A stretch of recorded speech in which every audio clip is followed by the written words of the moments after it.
Parliamentary form of government, part 1. Introduction. The parliamentary system, it is one in which the executive is responsible to the legislature for its policies and actions. What is executive? The head. And legislature, parliament. Also known as the cabinet government, responsible government, or the Westminster model of government.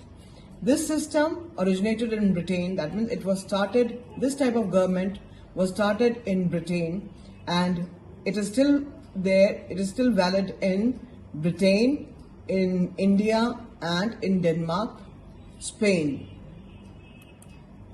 Features of parliamentary system in India. Dual executive. That means there are two powers who control the country. The presence of nominal executive and the real executive. That means the nominal head and the real head. The president is the nominal executive and the PM is the real executive in India. The president is the head of the state, that means the head of the country, while the PM is the head of the government. The government which comes in the majority after the elections. Majority party rule. The party or group of parties which secure a majority in the Lok Sabha form the government. That means after the election, whoever wins the election in the Lok Sabha, they are the one who form the party in the center. The leader of the party or group of parties is appointed as the Prime Minister by the President. So the party who comes in the majority, they elect their own leader, and that leader becomes the Prime Minister and is appointed by the President of India. Collective responsibility. This is very, very important and very crucial principle. It is the bedrock principle of parliamentary system.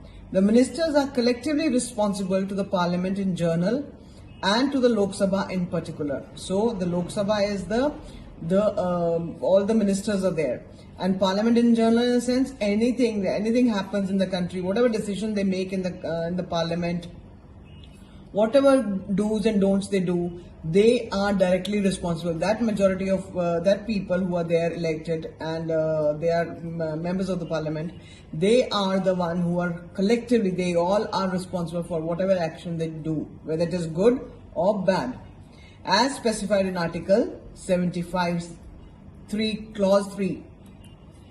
Double membership. The executive is derived from the legislature in India.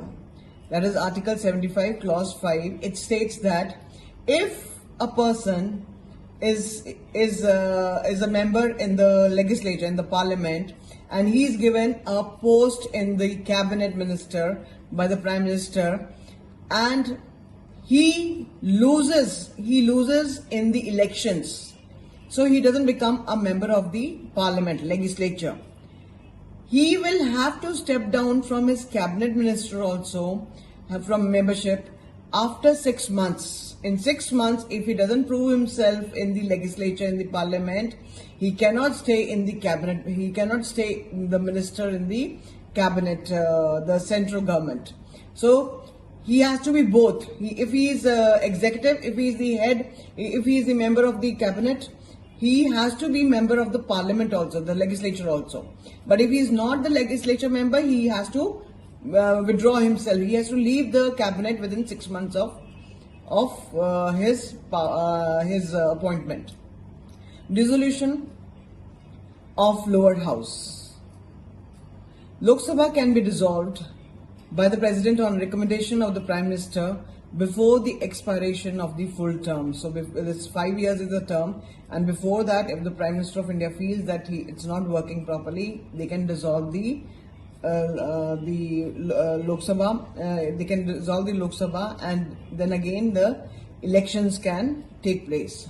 And this right is given by the after